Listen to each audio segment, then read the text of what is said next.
Bueno, primera carta de Juan, la leemos. Apagá si tenés prendido tu celular, que no haga ruido, concentrate en la palabra de Dios. En los próximos 25 minutos, media hora, vamos a reflexionar. Primera de Juan 4, desde el 7. Primera de Juan 4, 7, dice así: Amados, amémonos unos a otros, porque el amor es de Dios. Todo el que ama es nacido de Dios y conoce a Dios. El que no ama no ha conocido a Dios, porque Dios es amor. 9. En esto se mostró el amor de Dios para con nosotros, en que Dios envió a su Hijo unigénito al mundo para que vivamos por Él. En esto consiste el amor, no en que nosotros hayamos amado a Dios, sino en que Él nos amó a nosotros y envió a su Hijo como propiciación por nuestros pecados. 11. Amados, si Dios nos ha amado así, debemos también nosotros amarnos unos a otros. Nadie vio jamás a Dios. Si nos amamos unos a otros, Dios permanece en nosotros y su amor se ha perfeccionado en nosotros. En esto conocemos que permanecemos en Él y Él en nosotros, porque nos dio su Espíritu. 14. Y nosotros hemos visto y testificamos que el Padre ha enviado al Hijo, el Salvador del mundo. Todo aquel que confiesa que Jesús es el Hijo de Dios, Dios permanece en Él y Él en Dios. Nosotros hemos conocido y creído el amor de Dios, el amor que Él tiene para con nosotros. Dios es amor. Y el que permanece en amor, permanece en Dios y Dios en Él. 17. En esto se ha perfeccionado el amor en nosotros, para que tengamos confianza en el día del juicio, pues como Él es, así somos nosotros en este mundo. En el amor no hay temor. El perfecto amor echa fuera el temor, porque el temor lleva en sí juicio, castigo, de donde el que teme no ha sido perfeccionado en el amor. 19. Nosotros le amamos a Él, ¿por qué? Porque Él nos amó primero. Si alguno dice yo amo a Dios, pero odia a su hermano, es un mentiroso, porque el que no ama a su hermano a quien ve, ¿cómo puede amar a Dios a quien no ha visto? Y nosotros tenemos este mandamiento de Él: el que ama a Dios, ame también a su hermano. Señor, gracias por esta palabra de Juan. Gracias, Señor, por tu amor por nosotros. Señor, que esta palabra sea fresca para nosotros hoy. Que tu Espíritu la aplique a nuestro corazón. Gracias, Padre, en el nombre de Cristo. Amén. Muy bien, hay una pintura ahí que es de 1921, bastante cercana a nosotros, de Frank Bernard Dixie, que es un inglés, y hay una escena romántica ahí que grafica el encuentro de un caballero con una dama, que representa el triunfo del amor. ¿Ah? Pero ahora saltamos a otras imágenes. A ver si se acuerdan. Danny DeVito, Kathleen Turner, Michael Douglas. ¿Se acuerdan de esa película? 1989. Si alguien se acuerda, dice el nombre. Tiene una arepa más el domingo que viene. Danny DeVito fue el productor. Una película que fue muy taquillera, al final de los 80, se llamaba La Guerra de las Rosas. ¿Sí?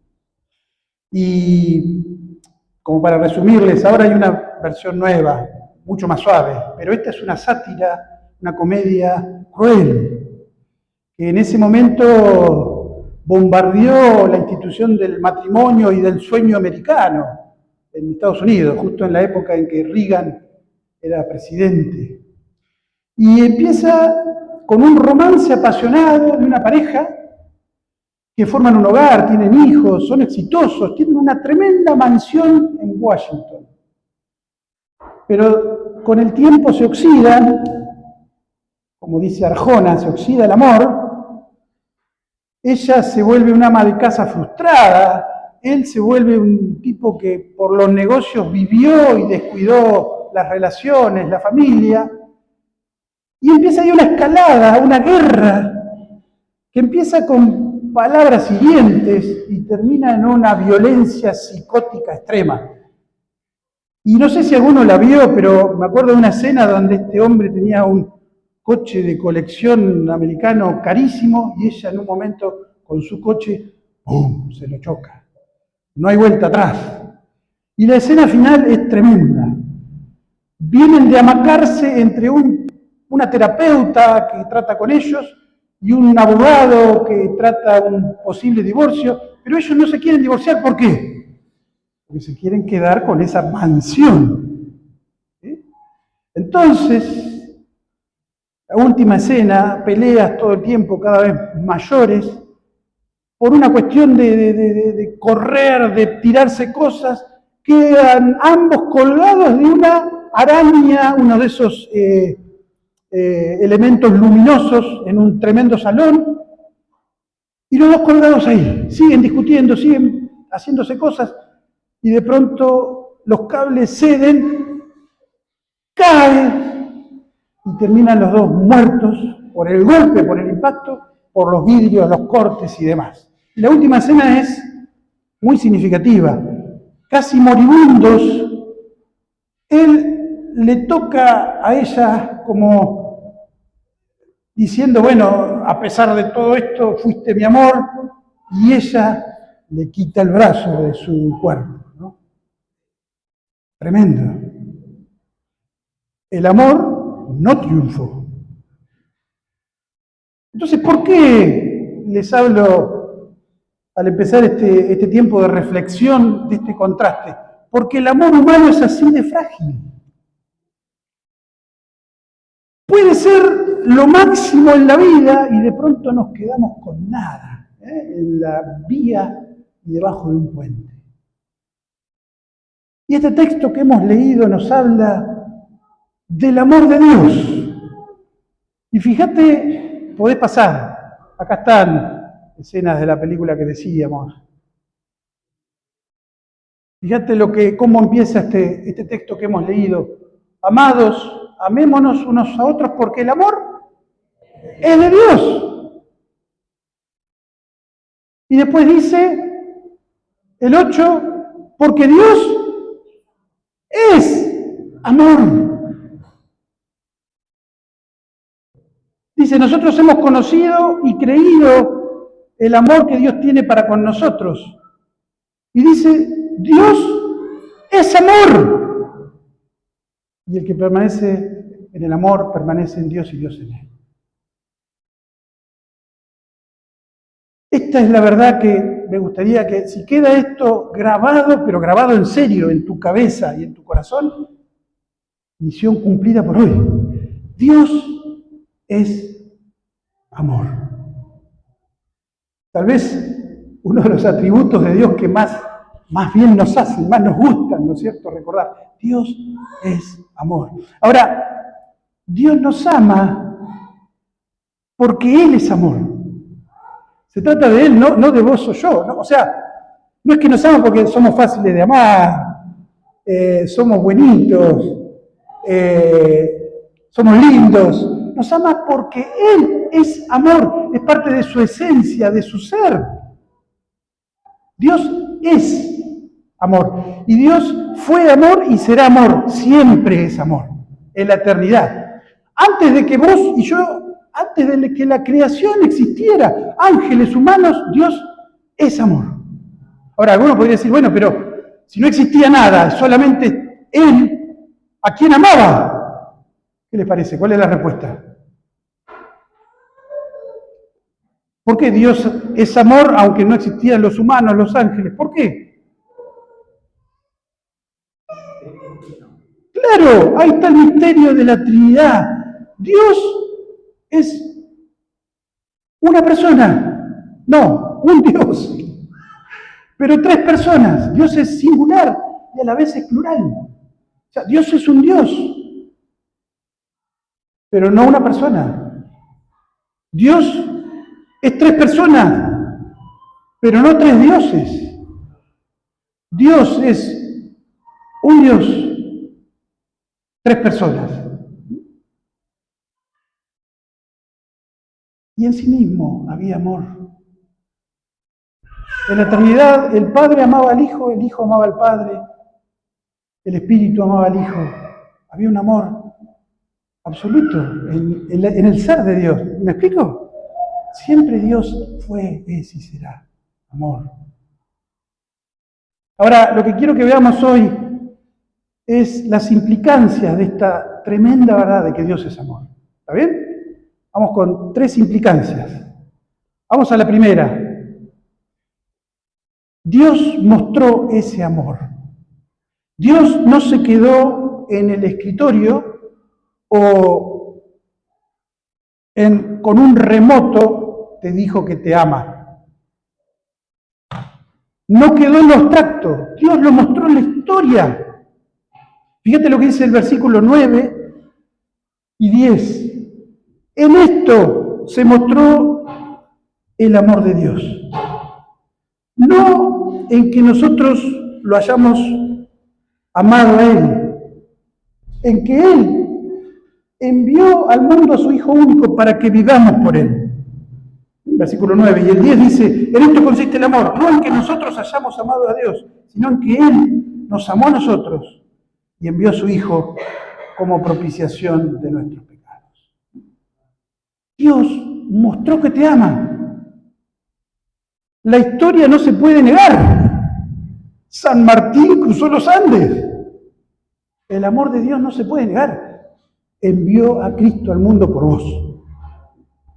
Ahora, yo me pregunto, ¿qué hay con esto en tu cabeza y en tu corazón? Y pregunto, ¿no? Que te sinceres con vos mismo. ¿No dudás a veces del amor de Dios? ¿No te pasan cosas que te hacen pensar, ¿por qué? Si Dios me ama, ¿por qué?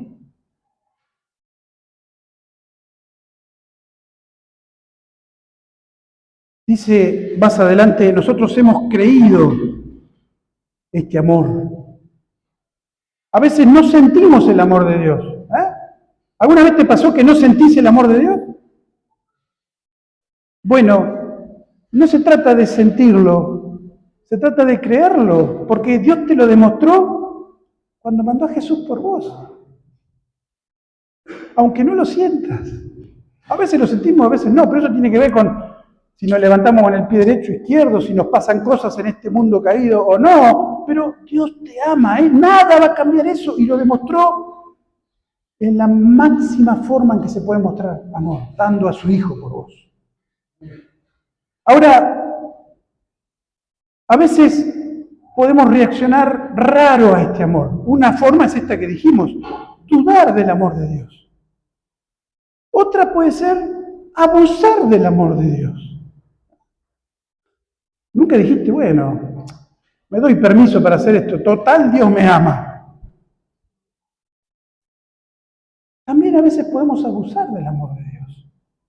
Y acordate que en 1 de Juan 1:5, Juan ya había dicho otra característica de Dios que es parte de su esencia. ¿Se acuerdan? Dijo, Dios es luz, en Él no hay tinieblas. Y ahora dice, Dios es amor. Hay pocas veces en la Biblia donde dice, Dios es. Dice también, Dios es espíritu. Los que le adoran tienen que hacerlo en espíritu y verdad.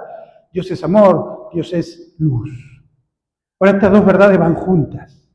Porque nosotros tenemos una confusión terrible sobre el amor. O sea, el posmodernismo y Hollywood nos han metido una mentira sobre qué es el amor. De hecho, a veces usamos tan banalmente la palabra amor, ¿no? Y el amor va en equilibrio con esto de que Dios es luz. ¿Qué significa que Dios es luz? ¿Qué significa eso? Dios es luz y no hay oscuridad en Él. ¿Con qué tiene que ver? Con que Dios es cómo. santo, ¿qué más? Puro, ¿qué más? Verdadero, perfecto, sin error, sin falla. Dios es luz, ¿no? Ahora yo les hago una pregunta que ya hemos hecho en otra oportunidad. Vamos a tomar esto de Dios es luz como que Dios es justo, puro. Y vamos a tomar esto también de que Dios es amor. Yo te pregunto, ¿qué es más Dios? ¿Es más amor o es más justicia, pureza? ¿Qué es más Dios?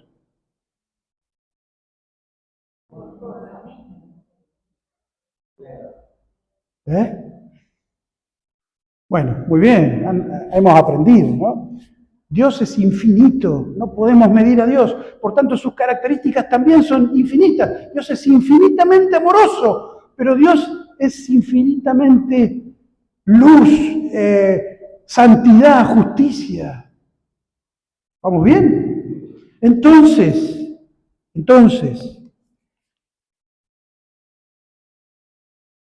Él envía a Jesús para mostrar su amor y su justicia a la vez.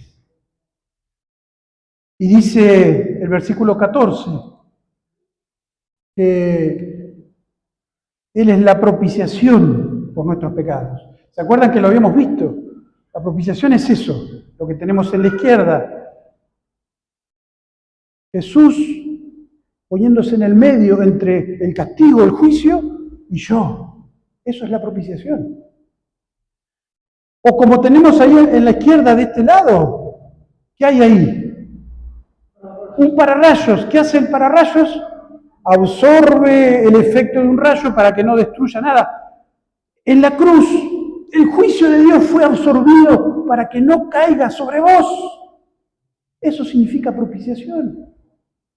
Y lo habíamos visto porque ya Juan, en el capítulo 2, versículo 2, dijo que propiciación, Él era la propiciación por nuestros pecados. Y habíamos visto que ese es un término que se usaba en las religiones paganas, ¿se acuerdan? Los paganos hacían propiciación a sus dioses. Ahí hay un cuadrito que va a aparecer, que lo habíamos visto antes. Pero para los paganos, ¿por qué hacían propiciación? Porque los dioses eran caprichosos, ¿se acuerdan? Los dioses primitivos eran egoístas, presionaban a los hombres. Pero en la propiciación de la Biblia, la causa de la propiciación es que Dios es amor, pero a la vez es justo y no puede dejar sin castigo lo malo que hacen los seres humanos unos contra otros. Y habíamos visto que el objeto de la propiciación en las religiones paganas eran vegetales, animales, a veces bebés, que la gente presentaba como propiciación a los dioses, pero en la Biblia la propiciación es ¿quién? El Hijo de Dios ofrecido por nosotros. Y habíamos visto que en las religiones paganas los que ofrecían eran los hombres, llevaban sus bebés, sus animales, para con sangre pagar sus errores ante los dioses, con miedo. Pero en la Biblia, el que ofrece la propiciación es Dios mismo, ofrece a su Hijo, porque la causa que necesita la propiciación es Dios mismo. Todo está en Dios. ¿Te das cuenta cómo recibís todo de Él gratis? Se trata de su justicia que tiene que ser salvada, y al dar a Cristo por vos, Él la salva porque te ama. Entonces esta palabra es poderosísima. Él es tu propiciación. Y ahí se ve el amor de Dios por vos. Nunca dudes de su amor. Porque Él entregó, ¿vos darías a tu hijo por un enemigo? Nadie haría eso. Creo que ni siquiera por un amigo. Dios lo hizo por vos cuando era su enemigo. Nunca dudes del amor de Dios, pero tampoco nunca abuses del amor de Dios. No digas, el que dice, bueno, pequemos, total, Dios es bueno y nos ama. No entendió el amor de Dios.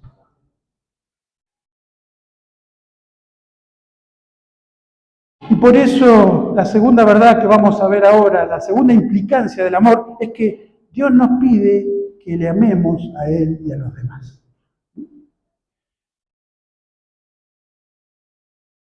Estamos complicados hoy con las diapositivas, pero Dios nos pide que le amemos a Él y a los demás. El hecho de que Dios es amor lo mostró. Y el hecho de que Dios es amor es que ahora nos pide, versículos 11 y 12, dice, amados, si Dios nos amó así, ¿qué tenemos que hacer? Amarnos unos a otros. Es un reflejo, ¿no? Versículo 12. Nadie vio a Dios. ¿Alguien vio a Dios acá? Nadie, nunca. Pero si nos amamos, vemos a Dios en nosotros. Porque Dios permanece en nosotros y su amor se perfecciona en nosotros. Esta palabra perfecciona es teleios. Esa palabra se completa, madura. O sea, el amor que va madurando entre unos y otros en la iglesia hace que Dios ame a otros a través de nosotros. ¿Se dan cuenta? ¿Nos damos cuenta? Dios nos ha amado, tenemos que amarnos. Fíjate lo que dice el versículo 16, dice, el que permanece en amor, permanece en Dios y Dios en él. En esto se perfecciona el amor en nosotros.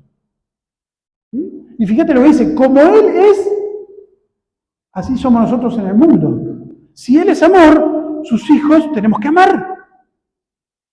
O sea, es una idea repetida, Juan insiste en esto en toda su carta, pero para que te quede claro que el que nació de Dios y entendió el amor de Dios va a amar a otros. Y va a amar a Dios. Nosotros lo amamos a Él porque Él nos amó primero. Y va a amar a los demás. El que no ama a su hermano, a quien ve, ¿cómo va a decir, y yo amo a Dios? No lo veo. O sea, mi amor por Dios se hace palpable, tangible, cuando amo a los demás, a los hermanos. ¿Me explico con esto? Juan es claro. El que ama a Dios, ame también a su hermano. Henry nos decía una figura hermosa hace unos sermones atrás, que es que nosotros podemos amar solamente a Dios de vuelta, ¿no? Él nos ama de ida y nos da el poder para amarle de vuelta. Nunca nosotros tomamos la iniciativa, le amamos como respuesta, porque Él nos amó primero. Porque cuando el Evangelio llegó a tu vida, vos no amabas a Dios, vos andabas en cualquier otra cosa, pero Dios te amó primero. Cuando estabas muerto en tus delitos y pecados, para ser más abstractos y teológicos, Él te dio vida en Cristo. Entonces, amamos a Dios porque Él nos amó. Y yo agregaría este concepto de que el amor no solamente es de vuelta, es como un boomerang, ¿no? Que Dios me tira y vuelve a Él y vuelve a los demás, sino que también que el amor de Dios salpica. ¿Verdad? Es como que Dios lo derrama en tu vida y salpica a otros, tiene que salpicar a otros. ¿Me explico? ¿Ayuda esa imagen? El amor de Dios no se guarda y no queda en nosotros. Dios nos amó porque entregó a Jesús. Dios nos pide que amemos. Algo que muchas veces no es fácil, pero la tercera y última implicancia es esta. Dios te da poder para amar. Dios no te pide algo y te deja sin las fuerzas y sin los recursos para hacerlo. Dios te da poder. Dice el versículo 13 que en esto sabemos que Él está en nosotros y nosotros en Él. En que nos dio su Espíritu. Y el Espíritu Santo produce en nosotros amor, gozo, paz y un montón de cosas lindas más. Lo primero que produce es amor. Lo primero que haces con un hijo tuyo es, qué sé yo, enseñarle a comer, después a caminar. Bueno, lo primero que nos enseña el Evangelio es a amar, porque Dios nos amó. No se trata de cambiar de religión, de cambiar hábitos. Se trata de que Dios cambió mi corazón, mis inclinaciones. Ahora quiero amarle a Él en gratitud y quiero amar a otros. Eso es el Evangelio.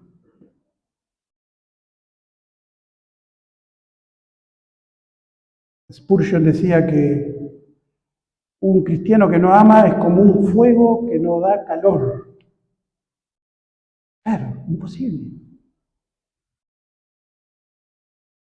Ahí está el resumen de lo que hemos visto hoy. Implicancias del amor de Dios. Lo mostró en la historia. Nunca dudes del amor de Dios y nunca abuses del amor de Dios. Entregó lo más preciado por vos. Te pide que le ames y que nos amemos. Te da poder para hacerlo. Ayer hablamos por teléfono con mi esposa, con Fabián Ojeda. Algunos de ustedes lo conocen. Fabián Ojeda es uno del Salmo Trío, los que han visto que el Salmo Trío vino acá creo que 2 veces. Lo conocemos de adolescente. El año pasado pedimos oración por Fabián, porque él tuvo un problema en el corazón grave y estuvo a punto de morir. Una mala praxis de la gente de PAMI y después en el Instituto de Favaloro, ahí dieron con el problema que tenía, y bueno, le pusieron en el corazón un stent, y bueno, todo un tratamiento, pero salía un costo que los que conocemos a Fabián sabemos que él siempre fue de barrios humildes, muy trabajador, ¿no? Imposible costear eso. Pero Fabián empezó a recibir llamadas telefónicas de un hermano de Uruguay, de un hermano de Buenos Aires, de un pastor. Fabián fue casi pastor, cantó muchos años con el Salmo Trío. Tengo esperanza de que vuelva a cantar acá alguna vez. Pero, Fabián, ¿qué necesitas? ¿Cuánto necesitas? Te mando, pasame un alias, o sea, amor.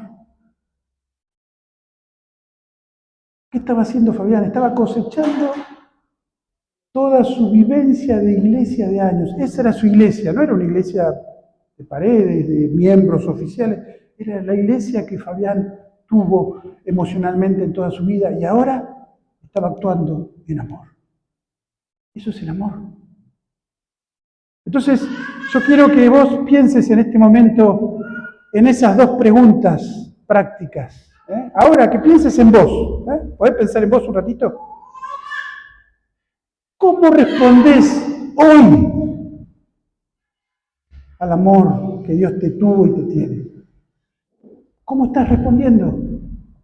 ¿Podés pensar? Si querés agachar tu cabeza para no distraerte. ¿Cómo estás respondiendo al amor de Dios? En tu vida.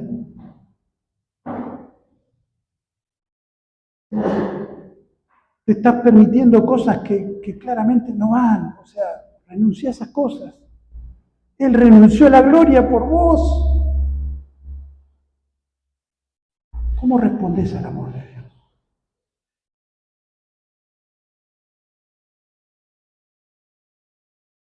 Inclina tu cabeza y orá. Decile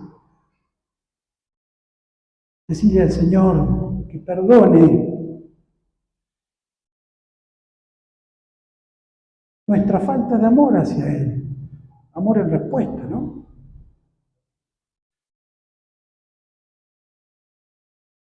Señor, ayúdame a conocerte para amarte más. Ayúdame a valorar el sacrificio histórico de Jesús por mí. Señor, quiero responder con adoración a tu amor. Perdóname, Señor. La otra pregunta es, ¿qué vas a hacer en estos días para expresar amor a tu prójimo? Hay 1000 oportunidades todo el tiempo para que ames. ¿Puedes hacer algo? ¿Puedes pensar en alguien? Pero pensá específico en tu mente. Alguien. ¿Cómo? ¿Cuándo? ¿Qué? Invítalo a un café, charlar de sus cosas, escuchalo. A veces hablamos mucho de nosotros y escuchamos pocos a los demás. ¿Qué vas a hacer para expresarle amor a alguien? Otra vez, orá al Señor ahí donde estás, inclina tu cabeza y decirle, Señor, dame oportunidades que se crucen en mi vida de amar a otros. Señor, mostrame ahora cómo puedo amar ¿A quién? ¿Cómo? Señor, me amaste para que ame. Me amaste para que ame.